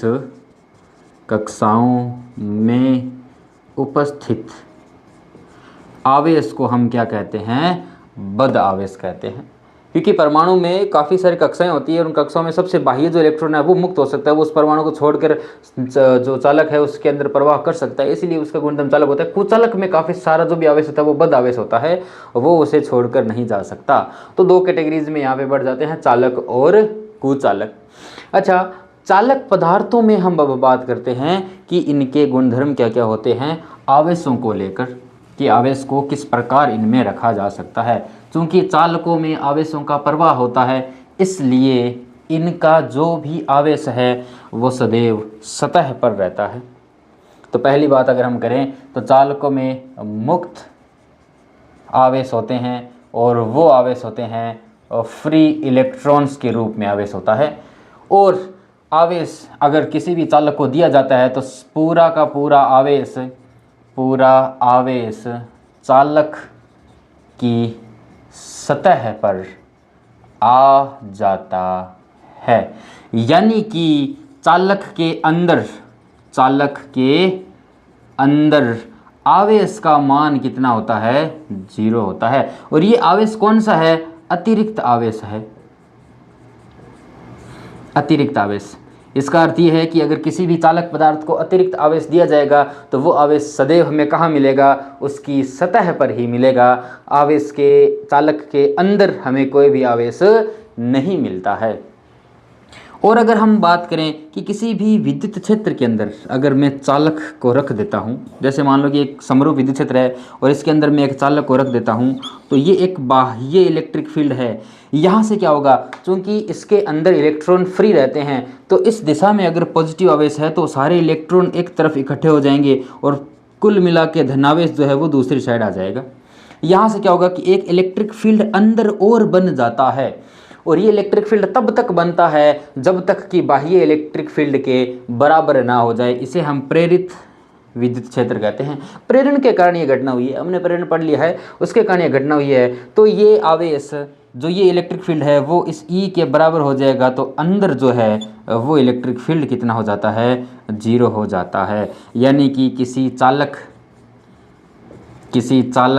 में विद्युत क्षेत्र सदैव कितना होता है, 0 होता है। इस बात को हमें याद रखना होगा। चालक पदार्थ के अंदर विद्युत क्षेत्र का मान कितना होता है, सदैव 0 होता है। अच्छा, इसका इस्तेमाल कैसे कर सकते हैं, इसका इस्तेमाल हम करते हैं चालक विद्युत परिरक्षण में। अच्छा, चालक विद्युत परिरक्षण क्या कहता है कि यदि कोई चालक पदार्थ है और उस पदार्थ के अंदर खोखला है या फिर कोई भी एक हल्का सा छिद्र हमने बना दिया, जिसे हम कहते हैं कोटर, क्योंकि सभी आवेश इसके बाहर उपस्थित रहेगा, चाहे वह ऋणावेश हो चाहे वह धनावेश हो, जो भी अतिरिक्त आवेश दिया गया है वो बाहर मौजूद रहेगा। इसके अंदर सदैव इलेक्ट्रिक फील्ड कितना रहेगा, 0 रहेगा। तो इस इलेक्ट्रिक फील्ड के 0 रहने के कारण हम इसके अंदर किसी भी विद्युत उपकरण को रख सकते हैं जो कि बाह्य इलेक्ट्रिक फील्ड के प्रभाव में नहीं रहता है। क्योंकि हमें पता है कि बाह्य इलेक्ट्रिक फील्ड में अगर कोई चालक पदार्थ रखा जाता है तो उसके अंदर भी एक इलेक्ट्रिक फील्ड बन जाता है जो कि उसे कैंसिल आउट करता है, टोटल 0 हो जाता है। यानी कि अंदर रखे उपकरण पर किसी भी प्रकार का प्रभाव नहीं रहेगा। इस घटना को हम कहते हैं चालक विद्युत परिरक्षण, जो कि इलेक्ट्रिक फील्ड 0 होने के प्रभाव के कारण उत्पन्न होता है। यानी अगर हमें किसी भी डिवाइस को सुरक्षित रखना है तो हम उसे एक मेटल के अंदर रख सकते हैं। जिस प्रकार लिफ्ट में नेटवर्क नहीं आता है मोबाइल का, वो ये कारण यही है क्योंकि अगर एक बंद है उसके अंदर उसका इलेक्ट्रिक फील्ड 0 होगा।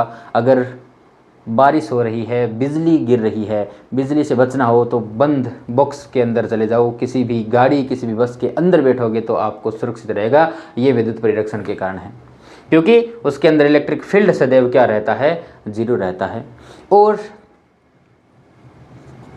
पांचवी बात ये कि अगर किसी भी चालक पृष्ठ पर आवेश जो होता है, जैसे धनावेश हो या ऋणावेश हो, उसके कारण विद्युत क्षेत्र सदैव उस पृष्ठ के लंबवत रहता है।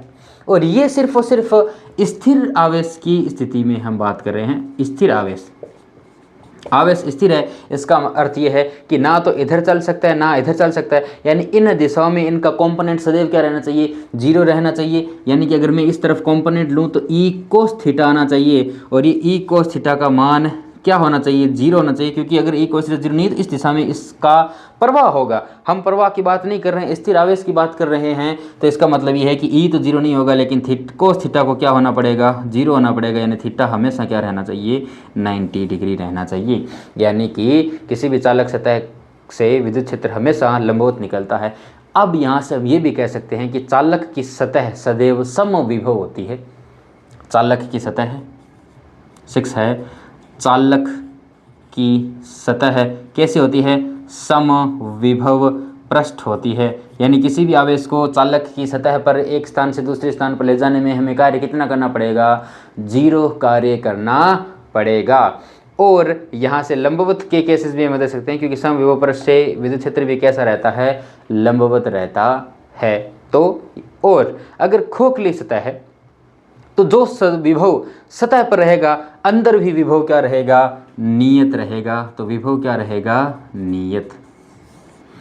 यानी कि अगर मैं कहूँ कि एक वस्तु है, उस वस्तु पर क्यों आवेश है, एक गोलाकार वस्तु है और इस वस्तु पर क्यों आवेश रखा हुआ है, इसकी सतह पर इलेक्ट्रिक फील्ड कितना हो जाएगा, 1/4πε0 Q/r², इसकी त्रिज्या। अच्छा V कितना हो जाएगा, 1/4πε0 Q/r। अच्छा अंदर इलेक्ट्रिक फील्ड कितना हो जाएगा, 0 हो जाएगा। क्या विभव भी 0 होगा, नहीं, विभव नियत रहेगा। और वो विभव सभी बिंदु पर नियत रहेगा। और वो विभव किसके बराबर होगा, V सतह के बराबर होगा, 1/4πε0 Q/r। इसका कारण क्या है, क्योंकि हमें पता है कि कार्य किसी भी आवेश को लाने में किया गया कार्य विभव के बराबर होता है। अच्छा कार्य यहाँ तक करना पड़ेगा, इसके बाद एक्स्ट्रा कार्य नहीं करना पड़ेगा। लेकिन ये कार्य जितना हुआ है वो तो रहेगा, तो ये कार्य उसमें रहेगा। इसके बाद अंदर इलेक्ट्रिक फील्ड 0, तो और नया कार्य नहीं जुड़ेगा, लेकिन जो कार्य हो चुका वो रहेगा। यानी कि विभव क्या रहेगा, नियत। इलेक्ट्रिक फील्ड यहाँ क्या हो जाएगा, 0 हो जाता है, जो कि हमने गाउस के नियम से देखा था। अच्छा और अगर मैं जस्ट बाहर की बात करूँ तो इसका जो मान है, जस्ट बाहर किसी भी चालक की सतह के जस्ट बाहर इलेक्ट्रिक फील्ड का मान कितना हो जाएगा, इलेक्ट्रिक फील्ड होता है σ/ε0। σ/ε0 और सिग्मा का मान कितना होता है, Q/A। एरिया का अगर मैं मान रखूं तो एरिया Q हो जाएगा, Q और एरिया हो जाएगा 4πr² × ε0, 4πε0 × r²। इलेक्ट्रिक फील्ड ये चालक के लिए। और कुचालक के लिए सतह कितनी हो जाती है, एप्सिलॉन का मान होता है σ/2ε, उसकी भी हमने बात कर ली थी। तो चालक से जुड़े हुए ये चीज़ें रहती हैं। अच्छा चालक पदार्थ के कारण, चालक पदार्थ के सिमिलरली ही एक और पदार्थ होते हैं जिन्हें हम कहते हैं परावैद्युत पदार्थ। तो उसकी हम बात करते हैं। तो नेक्स्ट अगर हम बात करें परावैद्युत पदार्थ की, तो परावैद्युत पदार्थ क्या होते हैं कि कोई भी चालक पदार्थ जिन्हें अगर हम किसी भी विद्युत क्षेत्र में रख देते हैं तो वे उनमें विद्युतीय गुणधर्म को दर्शाते हैं। और वे पदार्थ क्या कहलाते हैं, परावैद्युत पदार्थ कहलाते हैं। अच्छा परावैद्युत पदार्थ का जो गुणधर्म है वो कहाँ से आता है, वो आता है ध्रुवीय तथा अध्रुवीय अणुओं से।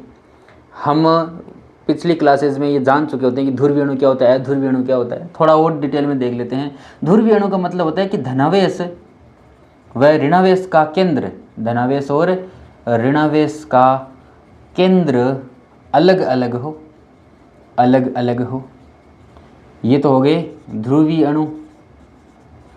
और दूसरे होते हैं अध्रुवीय अणु।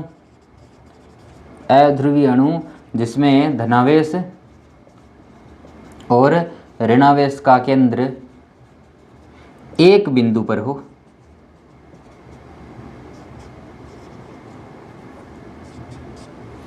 अब इससे क्या होगा, देखो ध्रुवीय अणु हमें पता है कि एक धनावेश और ऋणावेश अगर पास पास रखे हो तो विद्युत द्विध्रुव आघूर्ण उत्पन्न होता है, जो कि चुंबक ऑब्वियसली बात है विद्युत प्रभावों को दर्शाता है, विद्युत द्विध्रुव है।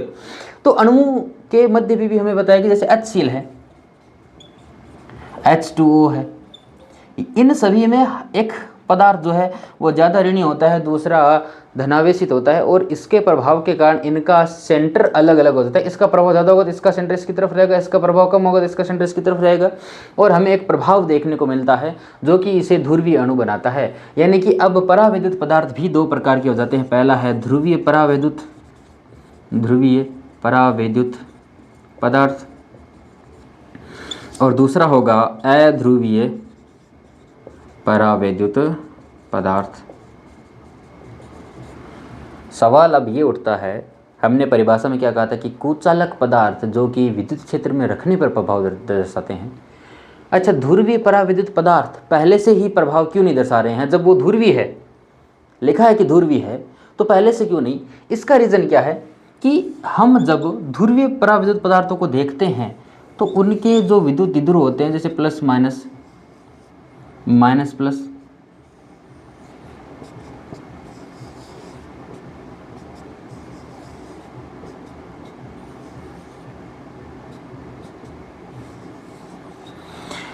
उनकी जो आकृति है वो इस प्रकार रहती है कि टोटल ध्रुवण अगर हम देखें तब भी कितना मिलता है? 0 मिलता है। यहाँ पर टोटल ध्रुव अभी भी कितना है? 0 है, क्योंकि उनका अरेंजमेंट, एक ध्रुव इस प्रकार रखा है, एक ध्रुव इस प्रकार रखा, तो ये इसका प्रभाव नष्ट कर रहा है, ये इसका प्रभाव नष्ट कर रहा है। औसत मान अभी भी कितना मिल रहा है? 0। यानी ये कैसा पदार्थ है? चालक पदार्थ है। और अध्रुवीय में क्या होगा? अध्रुवीय के अंदर तो यही है कि प्लस और माइनस एक साथ है, एक साथ है, तो सभी भाई एक जगह रहेंगे। और इनमें तो वैसे ही डाइपोल मोमेंट कितना है? 0 है। और यहाँ पे भी कितना मिला हमें? 0 मिला। अच्छा, अगर इन्हीं दोनों पदार्थों को अगर हम विद्युत क्षेत्र में रख दें तो वो प्रभाव दर्शाएंगे, इसलिए पराविद्युत पदार्थ कहलाते हैं। अच्छा, इसको अगर विद्युत क्षेत्र में रख दिया जाए तो क्या होगा? अगर मैं यहाँ पर विद्युत क्षेत्र लगा दूँ और समरूप विद्युत क्षेत्र को बनाने के लिए मुझे 2 प्लेटें चाहिए और एक तरफ धनावेशित कर दूँ उसे, एक तरफ ऋणावेशित कर दूँ, तो यहाँ पर क्या होगा? एक विद्युत क्षेत्र बनेगा। उस विद्युत क्षेत्र के कारण ये ऋणावेशित पलटेगा, क्योंकि ध्रुव क्या होता है? विद्युत क्षेत्र में रखने पर घूमता है, घूर्णन होता है, तो सारे ध्रुव घूमेंगे, घूमकर स्थायी संतुलन की अवस्था में आ जाएंगे। यानी इन सब का मान इस प्रकार अरेंज हो जाएगा कि ये सभी नेगेटिव इस तरफ और पॉजिटिव इस तरफ आ जाएगा।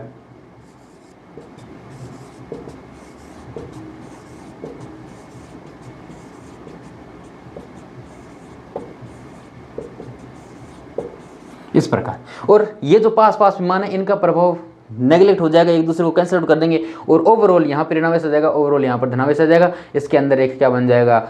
इलेक्ट्रिक फील्ड बन जाएगा, जो कि बाहर के इलेक्ट्रिक फील्ड को क्या करेगा? कम करने की कोशिश करेगा। यहाँ से भी हमें मान मिल जाता है। तो ये ध्रुवीय पराविद्युत पदार्थ अब क्या बन गया है? विद्युत प्रभावों को दर्शाएगा, यानी टोटल विद्युत द्विध्रुव आघूर्ण अब 0 नहीं रहेगा।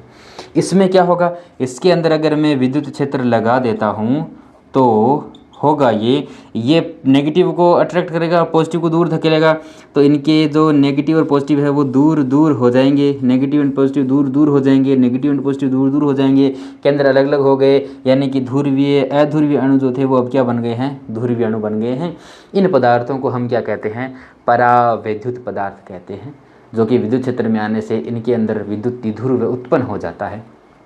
और इस उत्पन्न करने की प्रक्रिया को हम कहते हैं विद्युत ध्रुवण। इस घटना को हम क्या कहते हैं? विद्युत ध्रुवण कहते हैं, जिसमें हम किसी भी परावैद्युत पदार्थ के अंदर ध्रुवण उत्पन्न कर देते हैं।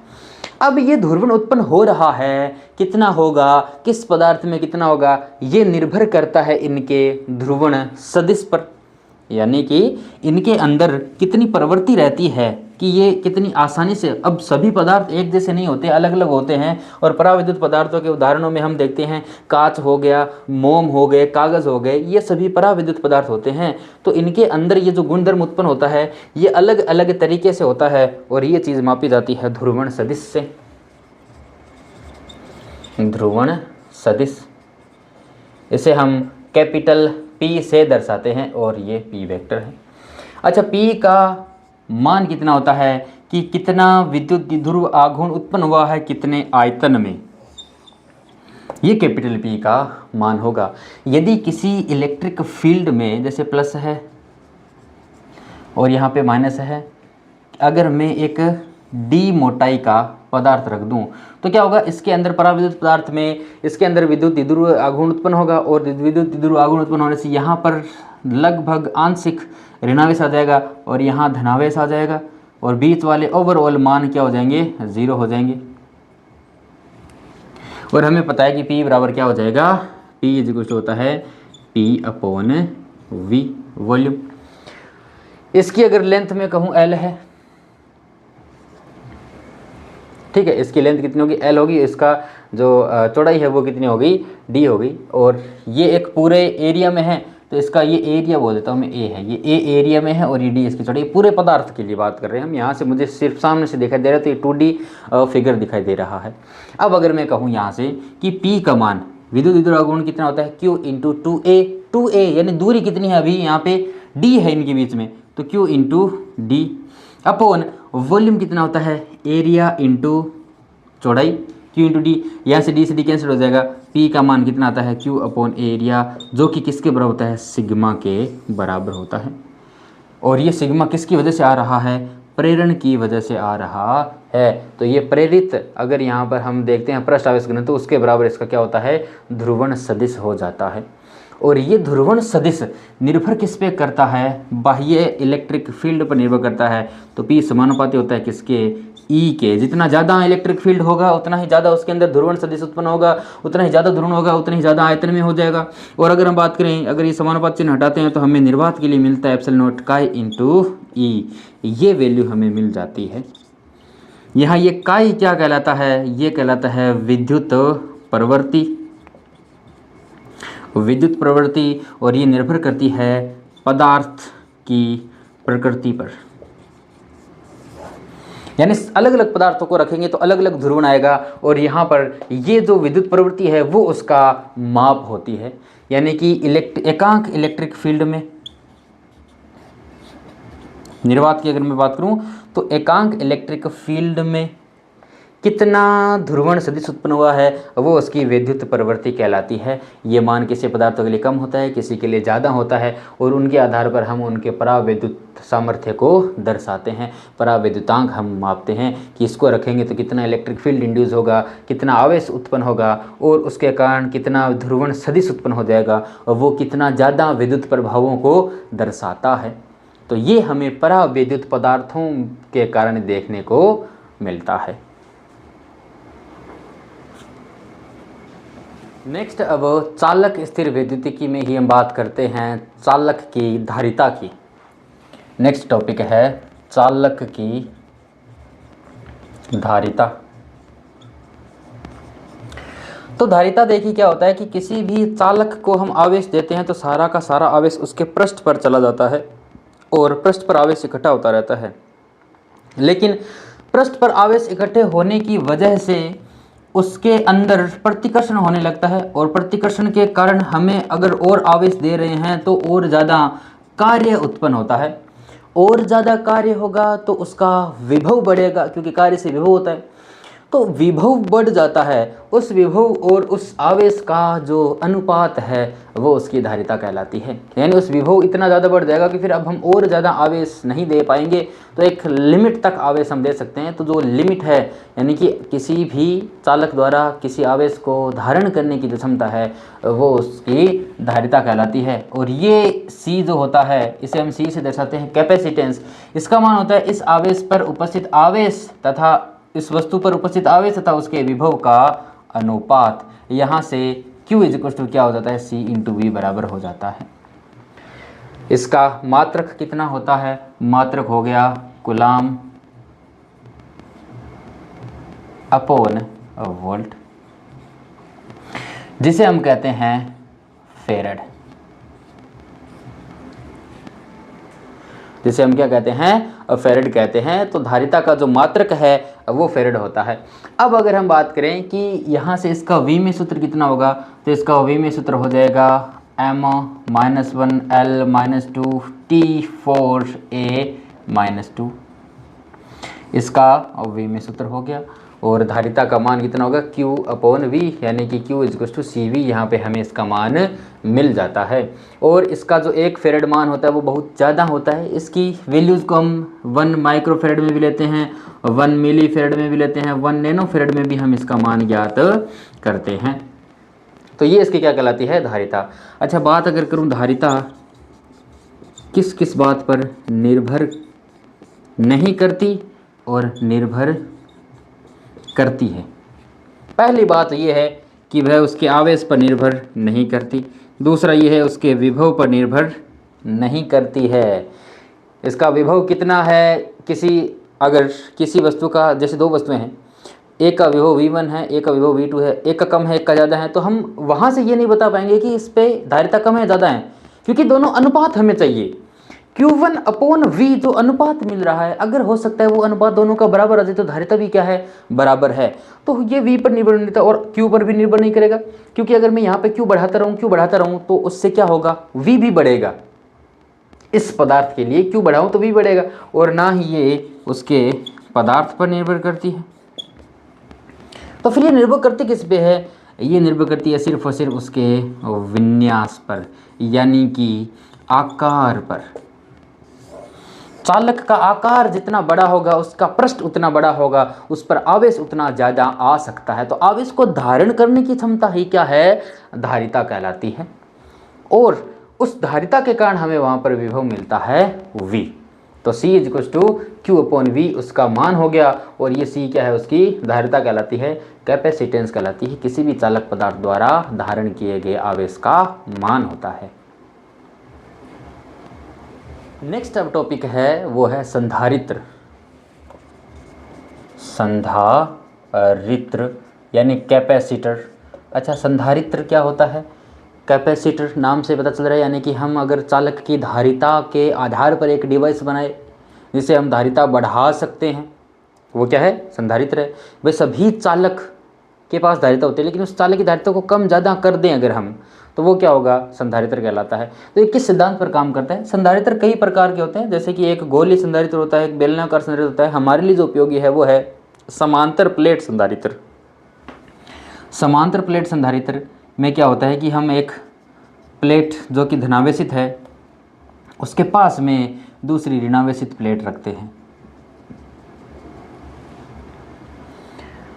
अब क्या होगा इससे कि ये जो प्लेट है इसका विभव जो है वो V रहा होगा, है ना, और यहाँ इस प्लेट के कारण इस बिंदु पर विभव कुछ -V रहा होगा।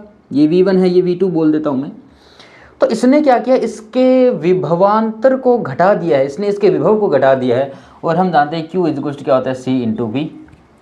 अच्छा, ये वैल्यू जो आवेश है वो उतना ही रहना चाहिए उस पर, तो ये वैल्यू इसने डाउन की है हमने, तो डेफिनेटली इसकी वैल्यू को बढ़ना होगा, यानी कि हमने यहाँ पर धारिता को बढ़ा दिया है।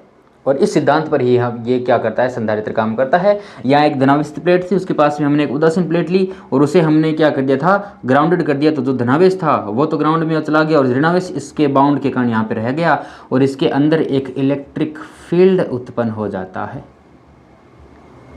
E। अच्छा, इसके अंदर इलेक्ट्रिक फील्ड का अगर मैं मान ज्ञात करूं तो E बराबर कितना हो जाएगा, इस प्लेट के कारण यहाँ पर होता है, क्योंकि ये कैसी प्लेट है, चालक है, तो σ/ε0। इसके कारण यहाँ पर आवेश कितना होगा, देखो ये इधर खींच रहा है, ये इधर धकेल रहा है, दोनों ही क्या हो जाएंगे, प्लस ये हो गया σ/ε0, यानी E का मान कितना होगा, σ/2ε0। किसी भी समांतर प्लेट के अंदर विद्युत क्षेत्र का मान इतना हो जाता है, σ/2ε0। ठीक है, इन प्लेटों का एरिया A होता है, और इनके बीच की दूरी हम क्या लेते हैं, D लेते हैं। इसका जो मान है आवेश का, इसके ऊपर आवेश जो होगा वो क्या हो जाएगा, Q/A, और इसके ऊपर -Q/A, यानी प्लस सिग्मा और माइनस सिग्मा।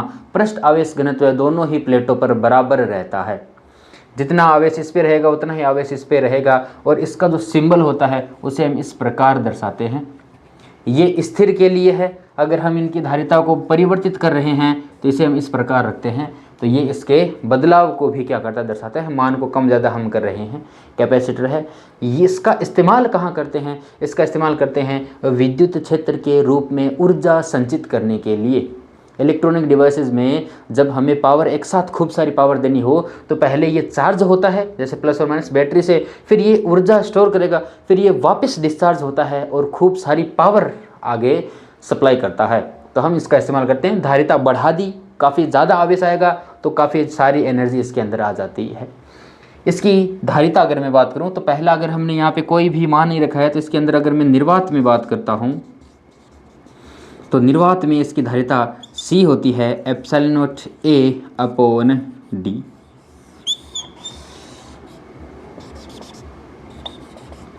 ये इसका मान होता है, हमें याद रखना होगा। अच्छा, C निर्भर किस पे कर रहा है, ε0 पे। अगर माध्यम बदल दिया जाए तो C बराबर क्या हो जाएगा, εr × ε0A/D, यानी कि उसके परावैद्युतांक पर निर्भर करेगा। यदि इसके अंदर एक दूसरा परावैद्युत पदार्थ भर दिया जाए उस पर भी निर्भर करेगा।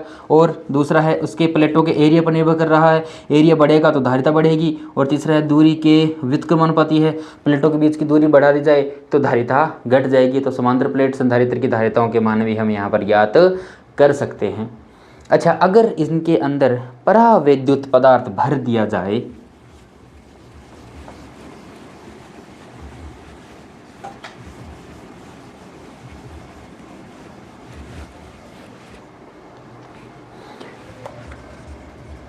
परावैद्युत पदार्थ समांतर प्लेट संधारित्र में,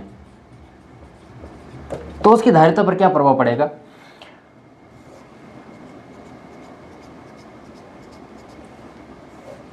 हमने समांतर प्लेट संधारित्र लिया और उसके अंदर एक पदार्थ भर दिया है। इस पदार्थ के अंदर हमें पता है कि क्या होगा, प्रेरण के कारण आवेश आएगा और यहाँ माइनस होगा और यहाँ प्लस होगा। अंदर एक इलेक्ट्रिक फील्ड इस प्रकार बन जाएगा जो कि प्रेरण के कारण हुआ है, और बाहर इलेक्ट्रिक फील्ड ई है ही। अब क्या होगा कि यहाँ पर देखो सिग्मा था प्लस में, इसके अंदर माइनस सिग्मा प्रेरण आ गया, इसके अंदर प्लस सिग्मा प्रेरण आ गया और बाहर सिग्मा है माइनस का।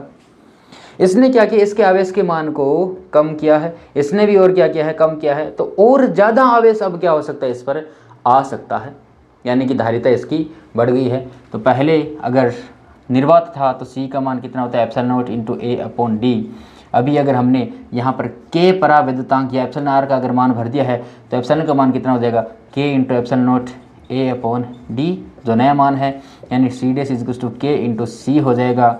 और C डैश अपॉन C बराबर किसके होगा, K के।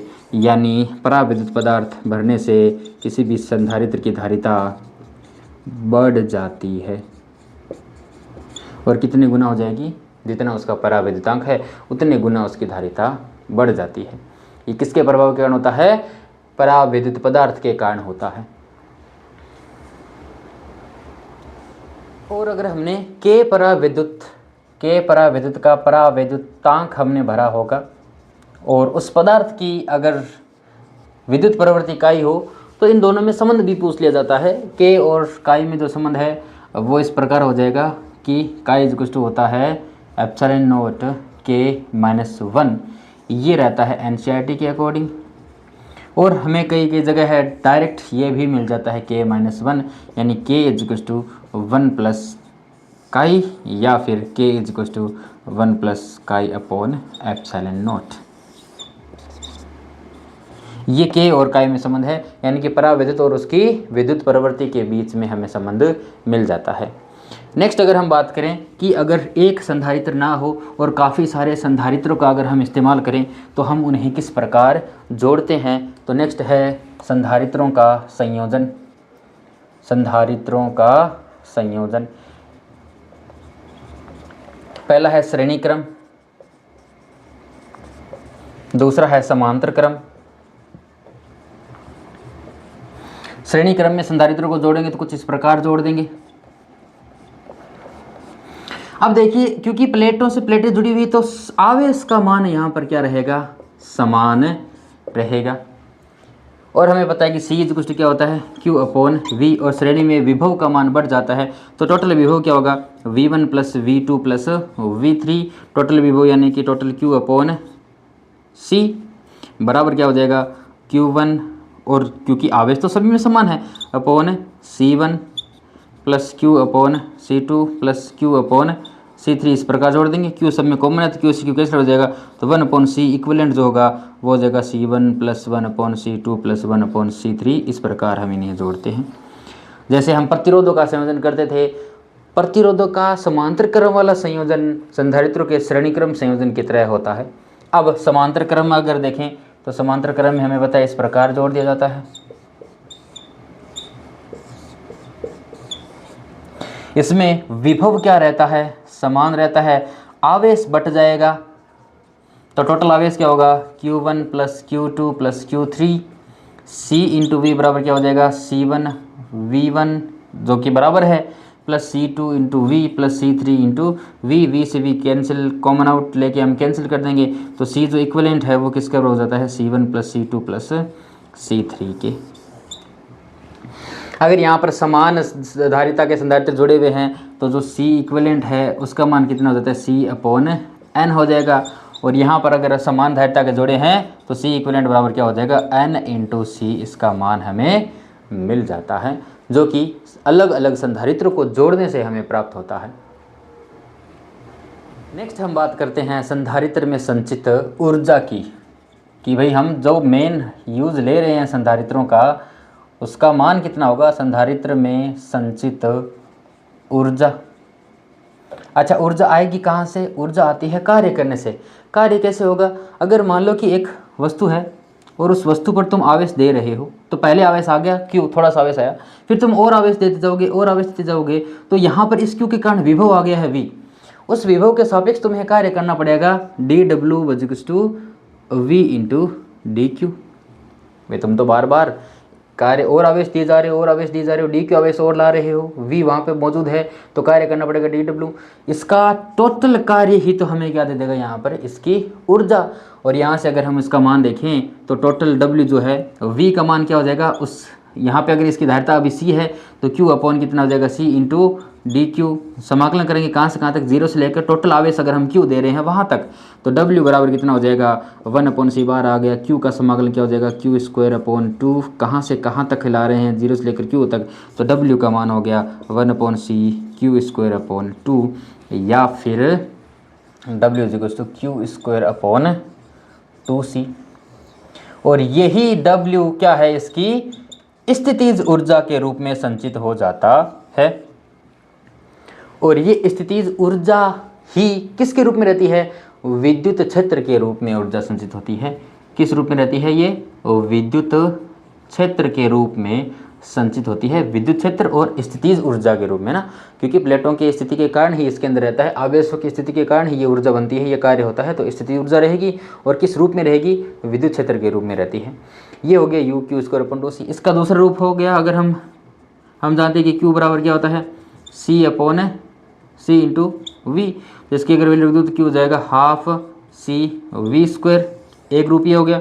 या फिर इसका मान कितना हो जाएगा, 12Q/V। ये 3 रूप इसके हमें देखने को मिलते हैं। तो ये तो हो गया इसका किसी भी संधारित्र के अंदर संचित ऊर्जा हो गई। अब अगर हम समांतर प्लेट संधारित्र की बात करें, उसके अंदर कितनी ऊर्जा आएगी, तो वो हम बात कर लेते हैं। तो नेक्स्ट है समांतर प्लेट संधारित्र में संचित ऊर्जा। अच्छा, चूंकि ऊर्जा जो है वो विद्युत क्षेत्र के रूप में संचित होती है, तो प्लेट के अंदर विद्युत क्षेत्र हमें पता है कितना होता है, σ/ε0 टोटल। और यहाँ से अगर हम बात करें, सिग्मा क्या होता है, Q/एरिया इंटू क्या हो गया, ε0। यहाँ से Q बराबर क्या हो गया, E/एरिया इंटू ε0। ये समीकरण 1 हो गई। हमें पता है कि जो U है वो क्या होता है, Q²/2C। Q का मान आ गया, टोटल आवेश इतना हो गया। और जो C है वो समांतर प्लेट संधारित्र के लिए कितना होता है, ε0A/d। इसकी इन दोनों की वैल्यू अगर मैं यहाँ पे रख देता हूँ तो ये हो गया E²A²ε0² इंटू C कितना हो गया, ε0²A² इंटू कितना हो गया, d²। सॉरी, ये d हो गया ना, ये C है तो ये A हो गया। अच्छा, ε0 से 1 ε0 गया, A से 1 A गया और d बच गया, तो U बराबर कितना हो गया, हाफ, ये हो गया ε0 into E² into A into d। इतनी ऊर्जा एक समांतर प्लेट संधारित्र के अंदर संचित रहती है। और किसके कारण है ये, विद्युत क्षेत्र के कारण है। अगर मैं पूछूं ऊर्जा घनत्व कितना है, तो ऊर्जा घनत्व क्या होता है, म्यू से दर्शाते हैं। ये होता है कि कितने आयतन में कितनी ऊर्जा है, यानी एकांक आयतन में संचित ऊर्जा। अच्छा, समांतर प्लेट संधारित्र का आयतन कितना होगा, प्लेट के पास एरिया है A, दोनों के बीच की दूरी d है, तो यहाँ पर एरिया कितना हो गया, वॉल्यूम जो है, आयतन है, वो कितना हो गया, एरिया इंटू d। तो म्यू बराबर क्या हो गया, U/एरिया इंटू d। अच्छा, U का मान रख देते हैं यहाँ से, तो half ε0 E² into AD upon कितना हो गया, AD से AD कैंसिल आउट हो गया, ये हो गया हाफ ε0 E²। इसे हम कहते हैं संधारित्र के अंदर संचित ऊर्जा घनत्व। ये उसके अंदर ऊर्जा है। अगर हमें एरिया पता है, डी पता है, तो हम टोटल ऊर्जा ज्ञात कर सकते हैं। यदि हमें एकांक ऊर्जा घनत्व पता है तो यहाँ से U का मान हो जाएगा म्यू इंटू वॉल्यूम, उसका आयतन। तो ये वैल्यू भी हम यहाँ पे ज्ञात कर सकते हैं। संधारित्र क्यों पढ़ रहे हैं, डेली लाइफ में इसका इस्तेमाल कहाँ है, तो इसका अनुप्रयोग का याद रखना है बस। ये है वन डे ग्राफ जनित्र में हम इसका इस्तेमाल करते हैं। वन डे ग्राफ जनित्र में बेसिकली क्या होता है, इसके ज़्यादा डिटेल में हमें नहीं जानना, लेकिन एक बड़ा गोलाकार संधारित्र बनाते हैं हम, जिसके अंदर एक छोटा सा एक और चालक लेते हैं, और हम क्या करते हैं, इसे एक चालक बेल्ट के साथ रखते हैं और इसे बार बार आवेशित करते हैं। तो ये प्लेट घूमती रहती है, ये भी आवेशित रहती है, तो इसके अंदर आवेश आएगा, इसके अंदर आवेश आएगा, और ये एक गोलीय संधारित्र बन जाती है। गोलीय संधारित्र बनता रहेगा, तो इस प्लेट पर हम आवेशों का मान बढ़ाते रहते हैं, इसकी धारिता बढ़ाते रहेंगे। बढ़ाने से क्या होगा कि इसके अंदर हाई वोल्टेज का जो विभव है वो जनरेट हो सकता है, और अत्यधिक उच्च मात्रा में विद्युत क्षेत्र भी हम उत्पन्न कर सकते हैं। तो वन डे ग्राफ जनित्र किस सिद्धांत पे काम करता है, संधारित्र के सिद्धांत पर काम करता है। गोलीय संधारित्र इसके अंदर होता है, एक गोला अंदर चालक और दूसरा गोला बाहर। अगर सवाल पूछा जाए कि क्या सभी चालक संधारित्र है, तो हाँ बिल्कुल, सभी चालक संधारित्र होते हैं। एक प्लेट तो वो खुद चालक है और दूसरा चालक कहाँ होगा, अनंत पर रखा होगा, जिसका विभव कितना होगा, 0। तो किन्हीं भी दो प्लेटों के बीच का क्या हो गया, ये एक संधारित्र बन जाता है। तो जो भी चालक होता है जिसकी धारिता है वो सभी क्या कहलाते हैं, संधारित्र कहलाते हैं। तो यहाँ पर ये स्थिर विद्युत की जो यूनिट फर्स्ट है वो कंप्लीट हो जाती है। अभी तक हमने किसी भी आवेश को गतिमान नहीं किया था, सभी स्थिर है। पहले हमने विभव और स्थितिज ऊर्जा की बात कर ली अलग से बिंदु आवेशों के लिए, फिर हमने चालक स्थिर विद्युतिकी के अंदर उत्पन्न जितने भी उनके अनुप्रयोग थे और जितने भी उनके टॉपिक्स थे, उन सब टॉपिक्स को कवर कर लिया है, और इनसे रिलेटेड सवालों को हम एक अलग नए वीडियो में क्या करेंगे, डिस्कस कर लेंगे। और इस प्रकार हमारी जो यूनिट फर्स्ट है वो एकदम कम्प्लीटली तैयार हो जाएगी।